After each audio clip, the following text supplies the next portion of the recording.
Hello, and welcome to episode number 109 of the Savvy Social Podcast.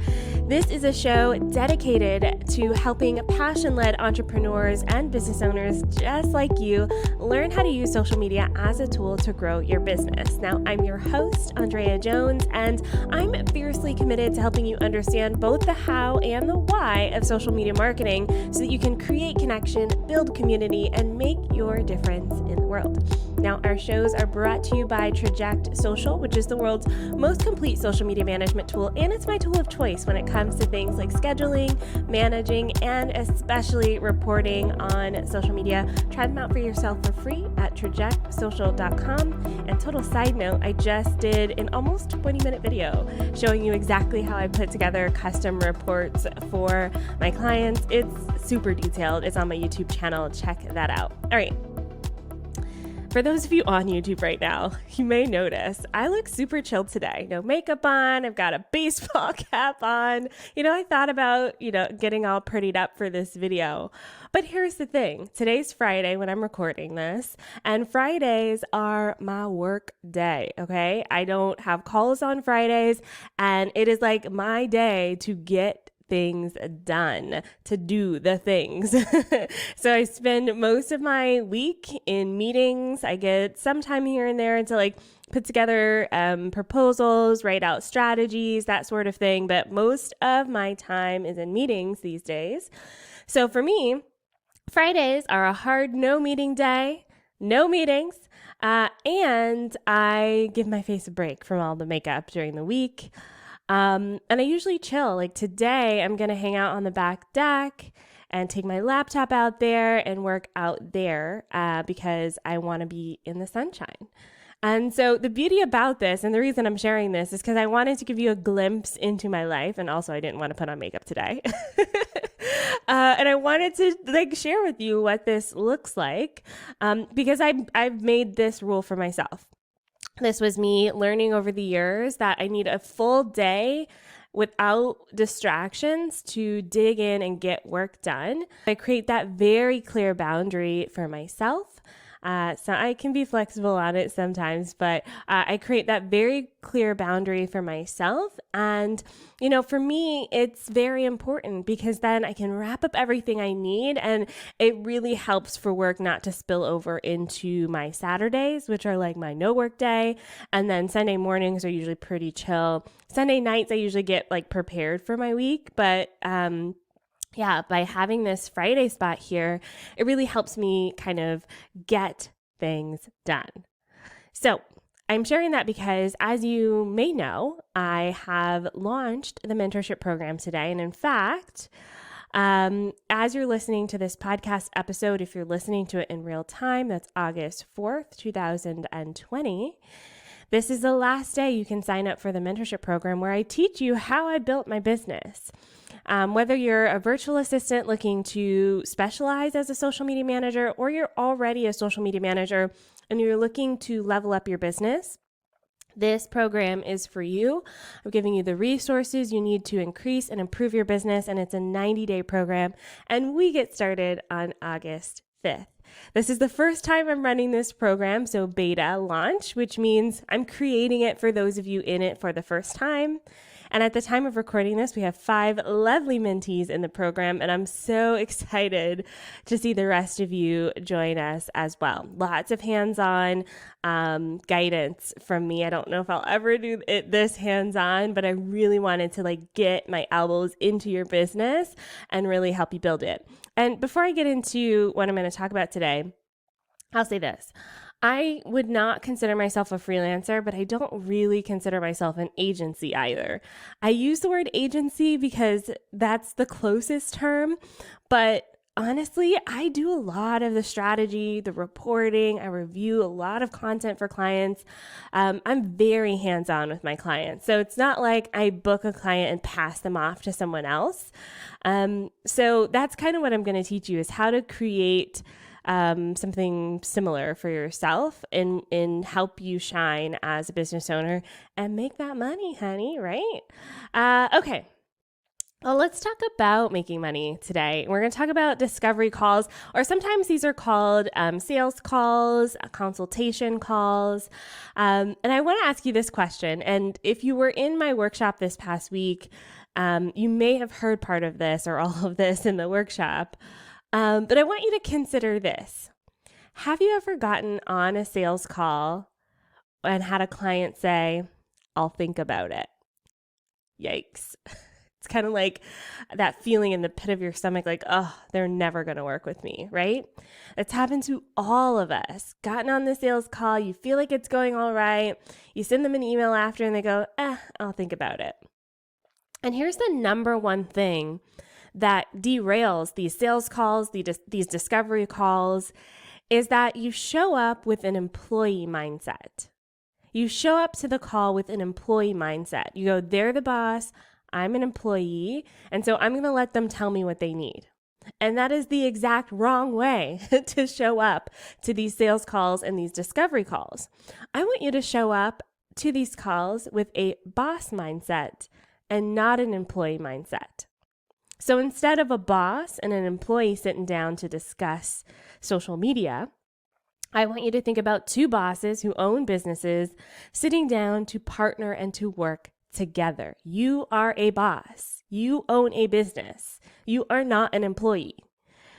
So when you show up to that sales call like a boss, you're setting yourself up for success for the rest of the call, because now you are positioning yourself as an expert.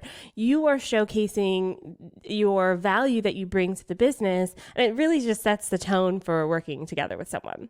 Okay, so when we're talking about this boss mindset, I want to share with you my 5-point sales call strategy, and this is something that I teach in the mentorship program as well.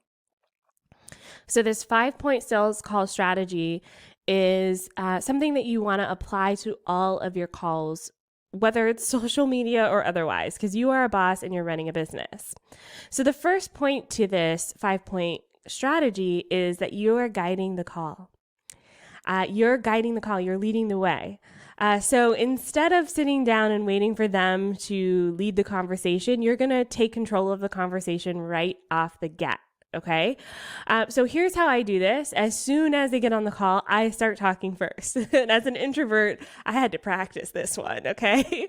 But I start talking first. I go, hey, thank you so much for joining me on this call today. This really sets the tone, right? Because now they realize that I am a professional coming to this. They're not interviewing me. We're discussing about the possibility. We're discussing the possibility of partnering together.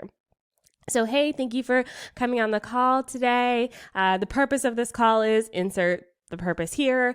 And then you can say, I've got a few questions for you. I'm sure you've got questions for me. So let's get started, right? You are setting the tone for the call. You're guiding it. Okay.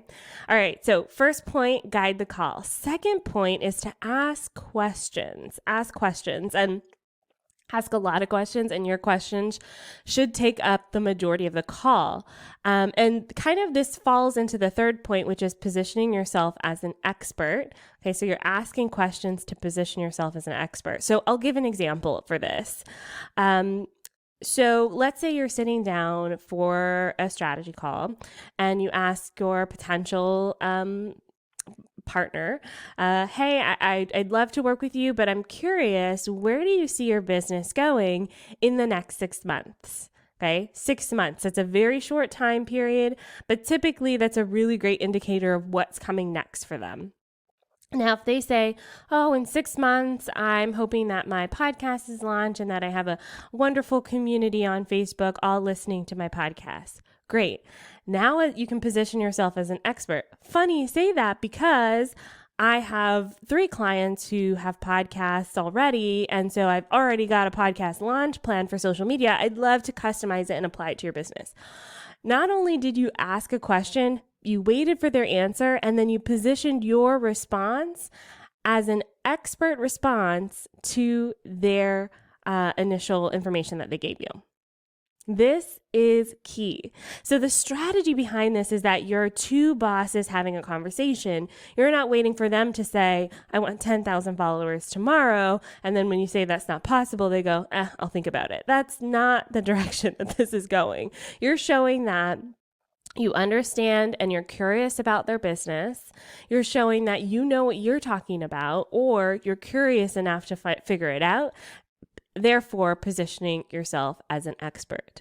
And the beauty about this is this sales call mentality, this 5-point sales call mentality really lays a solid foundation for working with that person on equal footing. Because as a social media manager, you're showing up to the table with your expertise. But as a business owner, the business owners you're working with are showing up with theirs, and sometimes they think they know social media when they don't, or they have unrealistic expectations, or maybe they just read something in an article somewhere and assumed it would work for their business when you know better. So again, position yourself as a boss, as an expert, so that you can lead the way and go into working with them, a beautiful working relationship. All right, so the first point in this strategy is to guide the call. Second point is to ask questions. Third point, position yourself as an expert. Now, the fourth point here is to allow for follow-up questions. And I love the word allow. Okay. So again, this is you guiding the call, you leading the way, and then you say, well, this is what I say. Whoa, I ask a lot of questions here. What questions do you have? And typically this is about, if it's a 30-minute call, I'm asking this at about the 20-minute mark. So most of the time I'm asking questions and, natural conversation happens. And then I allow for follow-up questions at the end. And so this is beautiful because then they typically have a really good sense of what you do because you've been kind of planting the seed along the way. And their questions are very pointed to the actual job that you're doing instead of like all of these random questions that sometimes get asked. Like when you sit down with the boss and employee mentality, sometimes people go, oh, what's your experience? Ugh, like who has time for that question? I don't need the what's your experience question. I want them to see my experience as we're having the conversation, right? I hate these questions like, what's your weakness? What's your strength? Ugh, this is not the conversation we're having, right? So allowing for questions now gets them into the meat of it. Like, okay, what results can you get me within the next 3 months? Boom, now you can answer it. Okay, what's your price point? What's your packages look like? Boom, now you can answer it. Questions I love too are like, oh, do you also do this? Do you also do this? Yes, yes, and no. Boom, now you can answer it, okay? All right. So 5th point in this 5-point sales call strategy is to ask for the sale. Ask for the sale. This one gives us the heebie-jeebies. We don't like doing this on the call. We like doing this in an email or sending a proposal. What I want you to do is ask if they would work with you on the call so you can get those objections now because the conversation is hot. And so you want to take advantage of it right now because it could slip through your fingers after they leave the call or something like that. Or you could have a lukewarm person not even realize they're not that interested, spend all this time putting together a proposal only to get back, it's not a good fit. It happens to the best of us, but I want you to save your time. So here's a great way you can do this on the call. Right before the call ends, there's 2 questions I like to ask. If we were to work together, when would you like to get started? Plants that seed into their head. But the second question is, based on the call today, do you see us working together? So it's not like, would you give me money right now sort of thing, but it really lets you know where they are. If they say, oh, well, you're not as experienced, then you can speak to that objection. Or if they go, oh, well, I really wish that you also did YouTube, then you can speak to that objection. Or if they go, yeah, I mean, based on the call today, it sounds like this could be a really good fit. Great. Then you can send them a proposal and then they pay you for what you do. So make sure you get that answer and that response on the call, and that will save you tons of time and also give you the opportunity to speak to their objections and kind of figure out where they're thinking.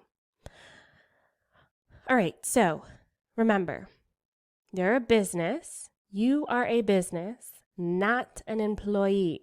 Okay, so you are 2 bosses having a conversation about partnering together, not one boss and employee trying to figure out if they're going to hire you. That's not the relationship here. Okay, so Go out and be awesome with your 5-point sales call strategy and let me know how it goes. I'm cheering for you. And if you want my personal support, definitely consider joining the mentorship program. We start August 5th, 2020.